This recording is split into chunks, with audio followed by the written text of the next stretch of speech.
Hey, we are live. How are you all doing out there today? Today's Friday! Yay! And it's Friday Cookie Day. Fortune Cookie Friday. We're going to do that today. I stole the last cookie. We went out, helped our supported our local restaurant the other day, and this is the last cookie because my daughter's been eating them all. What are you going to do? Anyway, this is 5amMesterScrum Scrum Show. I am Greg Mester, Scrum Master, Agile Coach. This is our 525th episode, and it's about 8:30, 8:23 a.m. Oh, well, what are you going to do? Windy day out here now. Winds are howling out there. I put a little post with the one out for my morning walk and took a picture of the moon, the wolf moon out there howling away, posted it up on the internet. It's just neat, something good, something working hard all night. So we'll talk about that a little bit too. And we're here to talk about Scrum and Agile in a tactical and practical way. Want to make sure we get value and not work our crazy hours. Like I said, the moon was up all night working. You know, Scrum and Agile are supposed to help developers and testers in our teams not spend all night long doing drops. You know, that's why they invented it. And you can tell me it's not, but yeah, they got tired of doing late nights working on stuff that didn't have any value. So that's why we do it. And there really is no reason in today's society. There's my little warning about being live. Let me mute this sucker. Of doing all this work on the late night drops, make sure things aren't breaking. It tells me that we're not prepared and you're going to break something. I'm telling you right now, if you're that worried, you're going to break something. You got faults and people tell you there's no risk in your deployments. Then why are you up until all night long and all weekend trying to make sure there's no problems with your deployments? There's something someone's not telling you, by the way. Anyway, another story, another day. Today, I just want to talk about alignment, and cadence, and cookies. Cookies, okay?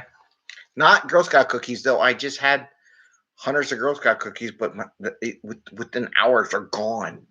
You can't keep these things in this place. So I want to talk about alignment. And one of the things we talk about in SPC class. Oh, and by the way, good news. I got recertified to teach the IC Agile ATF class. So that'll come up soon. It's one of my favorite classes because I'll be honest with you, if you ever notice, I talk about meetings and wasting time. It's because no one knows how to facilitate any meetings. They don't know how to design meetings. They don't know how to take into account the audience, and it just goes downhill. But we'll talk about that another day. Got lots of stuff. Okay, alignment. Sorry, because I wrote this stuff down, so I figured I should talk about it maybe. I don't know. But alignment.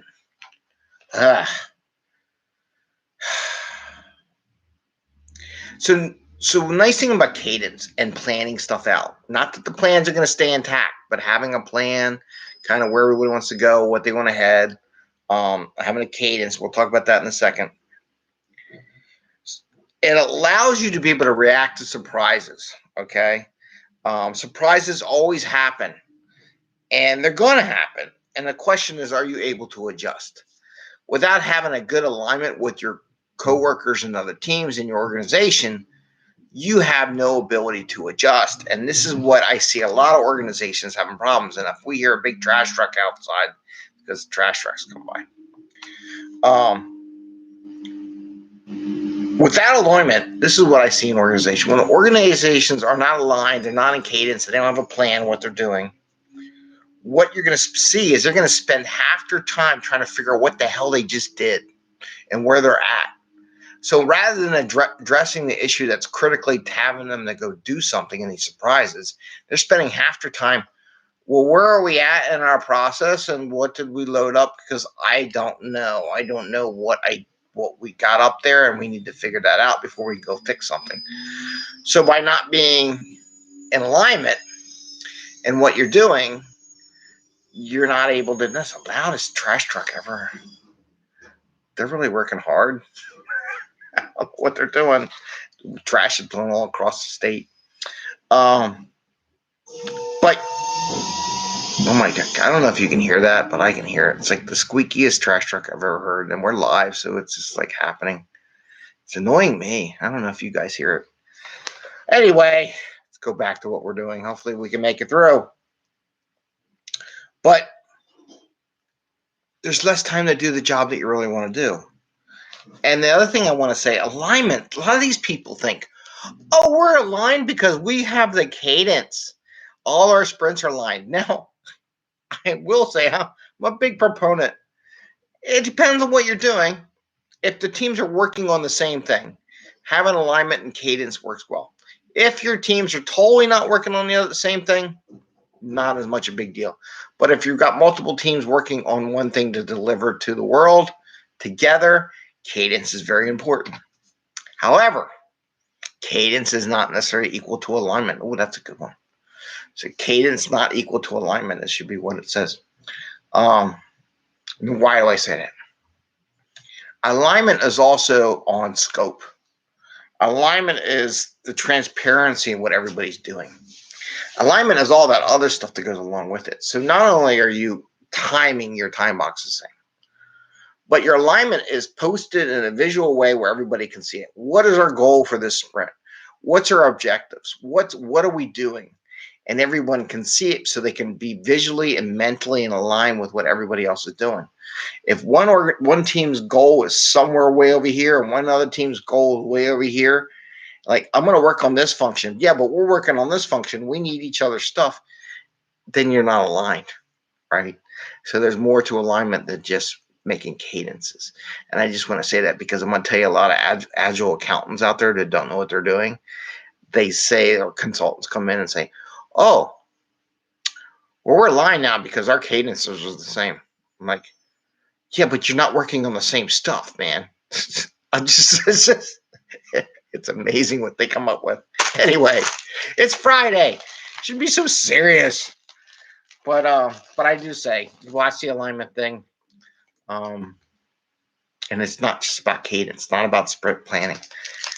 And we're going to have to talk about more This is more, it's probably really loud, isn't it? This is the fortune cookie from the Agile accountants. And the Agile accountants give us a fortune cookie that's wrapped in plastic. And inside a cookie, there's a message that's double sealed. So no one knows what is the Agile message of the week on Fortune Cookie Friday. So we open it up and we say whatever's on the cookie, how does it relate to the show? How does it, if I can open it this time, how does it relate to, sorry about that, I'll open it up here. This is hard. How does it relate to Agile and Scrum or the show? All right. It's a crinkly cookie. All right, got it out. Here's the cookie. I hope there's a message in there after all that saying. I could think there's a message in there. Let's see. Okay, yes, there's a message. Let's pull it out. Got tearing the message. Oh, all right, what's the message say? There we go. Excuse me. Treasure what you have. There we go. Right over my head. Treasure what you have. I don't know if you can read that, but that's what it says. Treasure what you have.